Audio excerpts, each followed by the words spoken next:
Have you ever reached a moment in your marriage when you sit beside the person you promised forever to, yet the room feels colder than any winter outside, and you wonder, quietly, painfully, whether love can still be saved, and if somewhere inside the memories you once shared there is still a small warm flame waiting to guide you both back?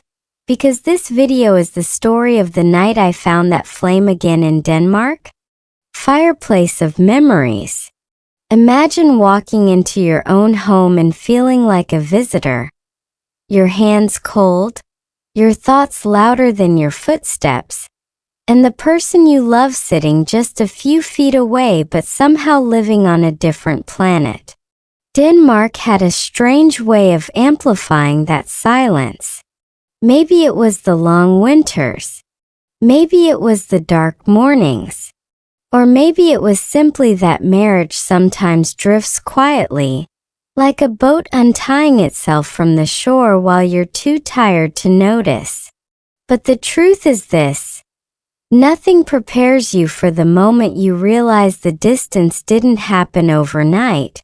It happened in tiny, invisible steps. The funny part? People think relationships break because of big explosions. No. It's the soft daily erosion. The way you stop asking, "Are you okay?" The way you stop holding eye contact. The way you say later one too many times. And suddenly later becomes the new normal. My marriage slipped into that quiet freeze during our third winter in Denmark. Days so cold the windows carried thin layers of frost like tired skin. But one night changed everything. It began with a simple question that came out of nowhere, like a whisper you almost miss. What happened to us? Not angry, not dramatic, just honest. And maybe that's why it cut deeper than shouting ever could. We were sitting in front of the fireplace, the only warm thing in the house, but the heat felt useless against the chill between us. Still, that question hung in the air, glowing softly, refusing to be ignored. There's something strangely powerful about fire. Your brain calms down as you stare into it. Science actually proves this. Your heartbeat slows. Your guard drops. It's like the flames hypnotize your nervous system into telling the truth. And that night, for the first time in months, we talked. Not perfectly, not smoothly, but sincerely. Denmark was quiet outside, wrapped in snow, and somehow that silence gave us space to breathe again. Every marriage has a fireplace moment. A point where you either lean in or drift away. Ours started with a question, and it became the memory that still warms me even now. The winter we almost gave up. They don't warn you about how loud winter can be. Not the wind, not the snow, those are easy. I'm talking about the kind of silence that settles inside a home when two people stop meeting each other halfway. Denmark's winter has a talent for exposing every crack, every unspoken disappointment, every tiny resentment you thought you buried under routine. And that year, the cold didn't just live outside our windows. It settled between us like a third presence at the dinner table. Tea started subtly. A shorter hug. A quieter good night. Fewer jokes. Fewer questions. It's strange how love rarely disappears with a bang. Most of the time it melts slowly like ice dripping from the roof. And while you tell yourself we're just tired, your heart whispers something heavier. We're drifting. My partner and I could feel it, but neither of us had the courage to name it. Naming something makes it real, and real things demand action. There's a psychological twist here. When couples feel overwhelmed, they often switch to survival mode. Your brain stops focusing on connection and starts focusing on protection. You stop opening up because vulnerability feels dangerous. You avoid certain conversations because the fear of breaking is louder than the desire to heal. That winter, our marriage lived inside that fragile territory. We moved around the apartment like two ghosts, present, but not truly alive. We ate together but tasted nothing.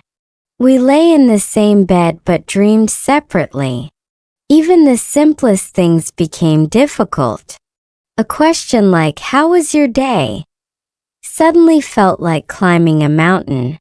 And when you stop sharing small things, big things become impossible to face. One night, after yet another quiet dinner, I looked across the table and felt something terrifying. I don't recognize us. Not I don't recognize you, but us. The team, the partnership, the warmth. It felt like the winter had swallowed everything we used to be. And that's the moment when a tiny aching thought appeared. Maybe we can't fix this. It wasn't a scream. It was more like a sigh you don't want anyone to hear. But once it appears, it lingers. That winter we stood inches away from giving up. Not because we stopped loving each other, but because we stopped knowing how to reach each other. Silence in a foreign home. There's a specific kind of silence that only exists in a foreign country.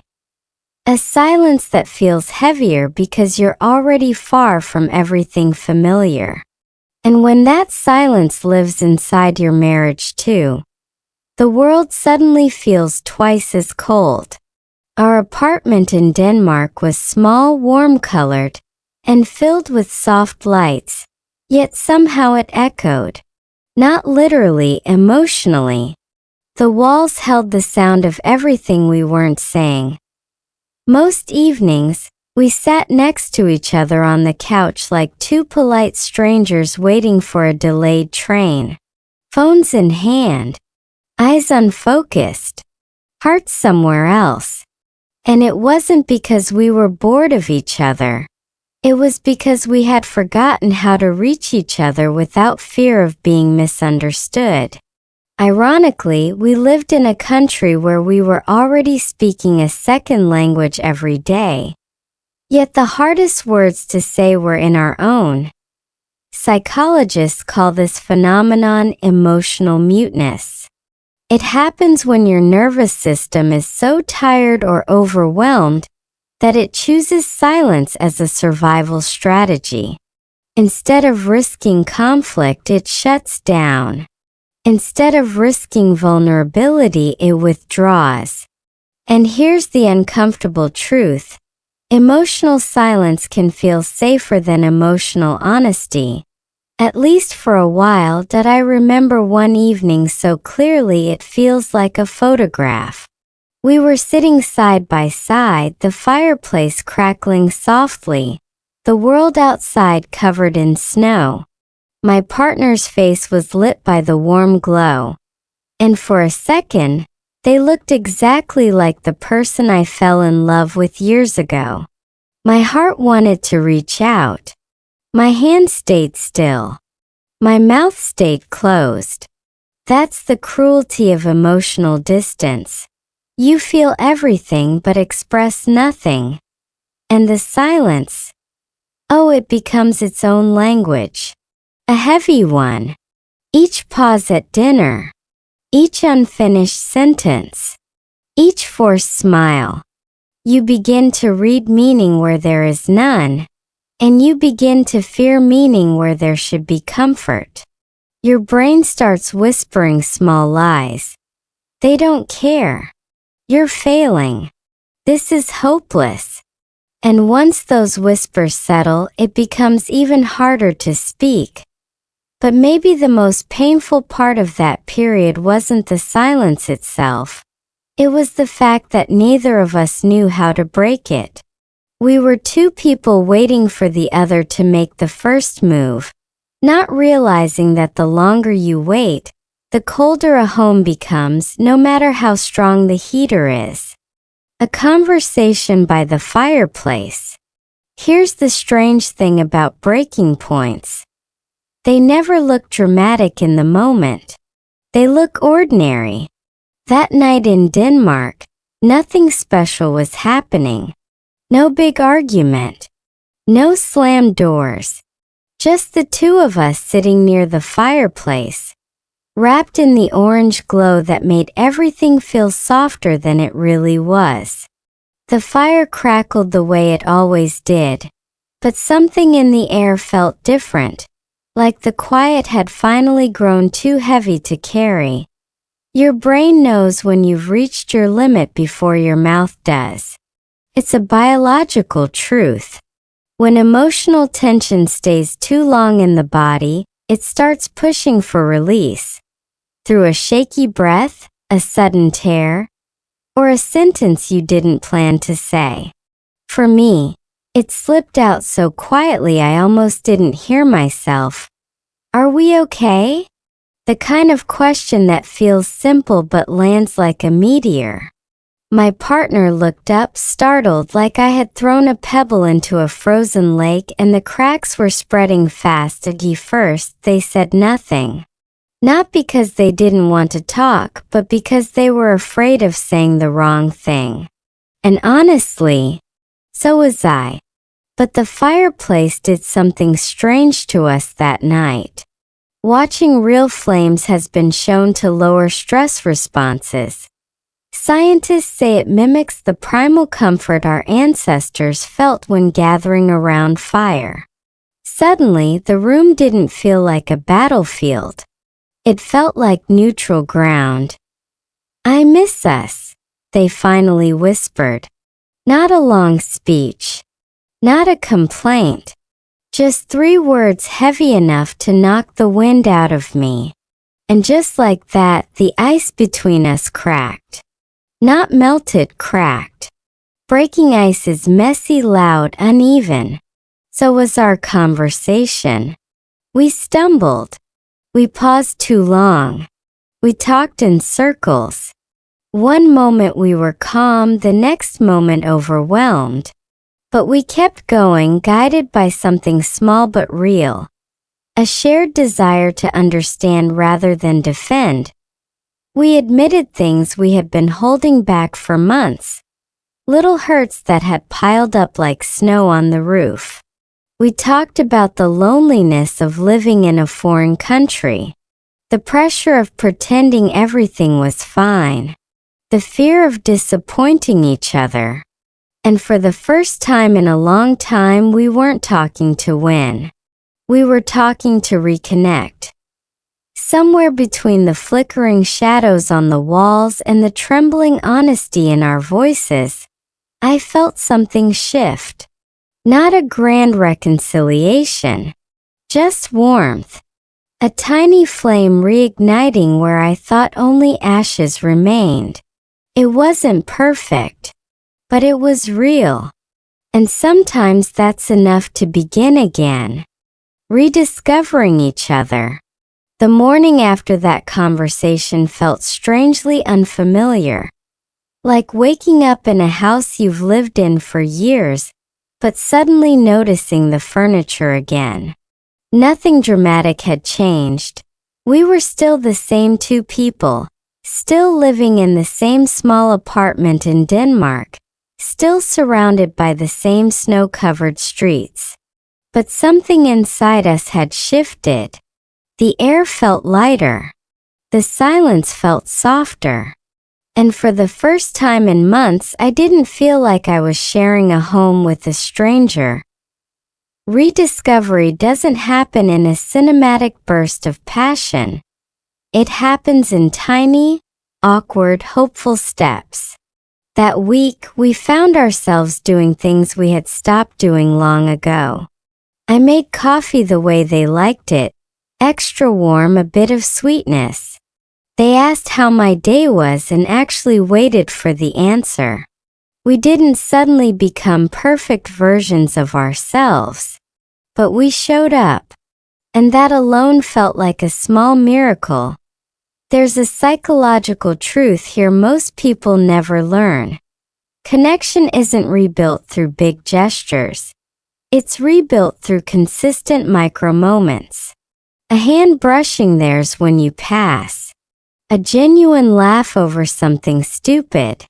A shared glance that says we're trying. These tiny sparks trigger oxytocin, the bonding chemical, which slowly warms the nervous system back into trust. It's not magic. It's biology doing quiet repair work. One evening, we took a walk through our neighborhood in Copenhagen. The streets were glowing with soft, yellow lights hanging over the snow. We hadn't walked side by side like that in months. Our steps synced without planning. Our breaths made little clouds in the air. And somewhere between the bakery on the corner and the frozen lake, we started talking, not about problems, not about fears, just talking. About a TV show. About dinner. About nothing important. And that's what made it important. You don't realize how much you miss someone until you finally feel them beside you again. Not physically, but emotionally. There was a moment where they bumped my shoulder gently and I laughed. A real laugh, the kind that feels like opening a window in a stuffy room. And in that tiny moment I recognized us again, the us that had gone quiet but not gone extinct. Rebuilding a marriage isn't about returning to who you were. It's about choosing who you want to become together. And as we walked back home, our hands brushed, hesitant at first, then steady. Not a dramatic reconciliation. Just a quiet promise that we weren't done yet. Small rituals that saved us. If someone told me that our marriage would be held together by tiny rituals, barely noticeable, almost embarrassingly simple, I would have laughed. Back then, I thought saving a relationship required grand gestures, dramatic speeches, sweeping changes. But the truth? Big changes rarely stick. What does stick are the smallest habits, repeated with quiet intention, long before you see the results. One of the first rituals we created was absurdly simple. Tea at 9 p.m. No phones. No TV. Just 2 cups, 2 hands warming up, and a few minutes of intentional presence. There is something strangely powerful about sitting across from someone with no agenda. Psychologists call it micro-attunement. Your nervous system slowly syncs with theirs. Your heartbeat steadies. Your breath softens. Suddenly the person in front of you doesn't feel like a threat, but a partner again. Another ritual was even smaller. A daily street walk, no matter the weather. Denmark's cold didn't care about our emotional healing, but that became the point. Walking side by side removes the pressure of eye contact. Your body relaxes, your guard drops. Couples therapists actually encourage walk and talk, for this exact reason. It shifts your brain from confrontation to collaboration. And honestly, some of our safest conversations happened under gray skies and freezing wind. Then there was our favorite, the 5-second pause. When frustration rose, when misunderstandings bubbled, when one of us felt the urge to snap, we paused. 5 seconds. A breath. A reset button. Sounds ridiculously small. But those 5 seconds became the difference between spiraling into old patterns and choosing a kinder response. It's neuroscience again. A brief pause interrupts the amygdala's fight or flight reaction and gives your rational brain time to catch up. But my favorite ritual, the one that truly saved us, was this: naming one warm memory every Sunday morning. Just one. From any time in our relationship. Sitting on the couch wrapped in blankets, we took turns bringing back something we had forgotten. Our first trip, a silly joke, a shared fear, a moment of bravery. Each memory was like adding a small log to a fire that had nearly gone out. Here's the thing no one tells you. Love doesn't disappear. It just gets buried under exhaustion, routines, and unspoken hurts. These little rituals didn't magically fix everything, but they lifted the layers one by one, until the warmth underneath could breathe again. To be why the time spring arrived in Denmark, our marriage wasn't perfect. It wasn't supposed to be. It was simply alive again.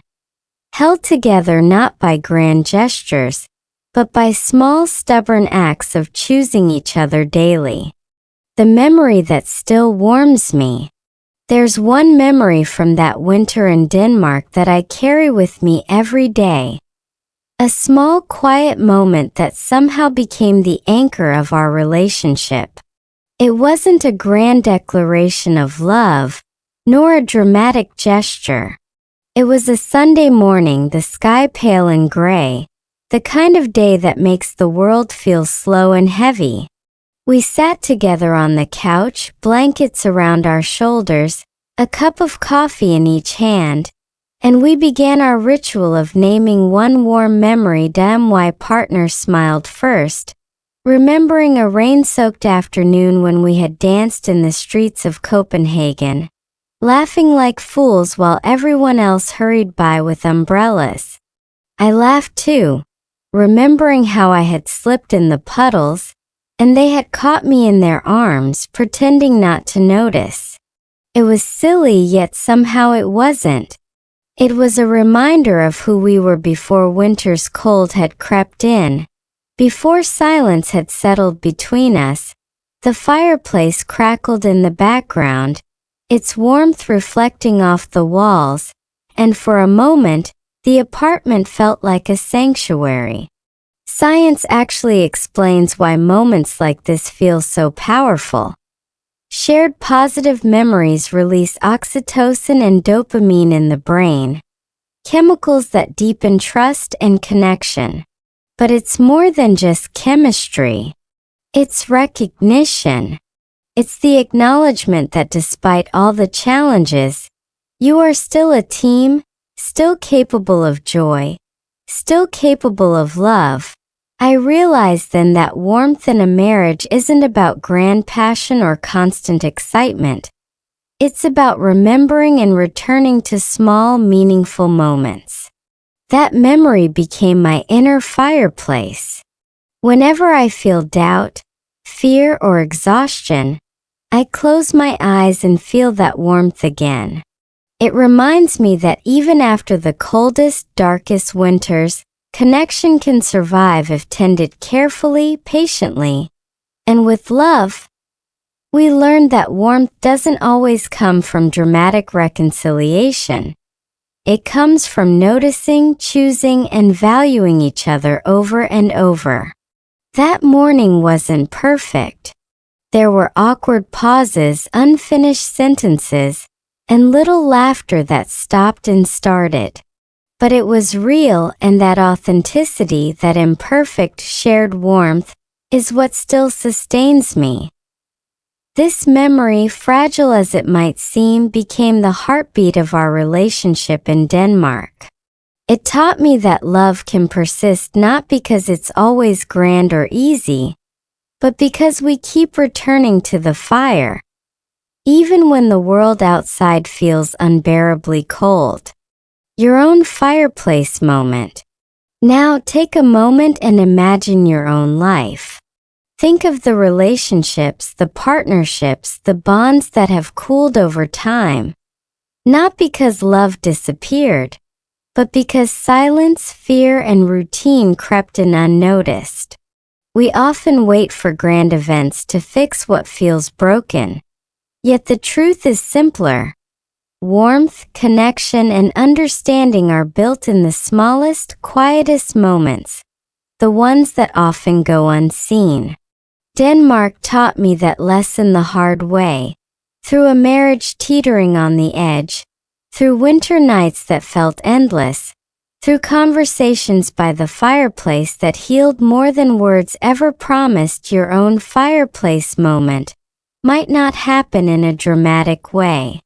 It could be a walk in the park, a shared cup of coffee, a single honest question whispered in a tense silence. Science calls it emotional attunement. Your brain calls it relief.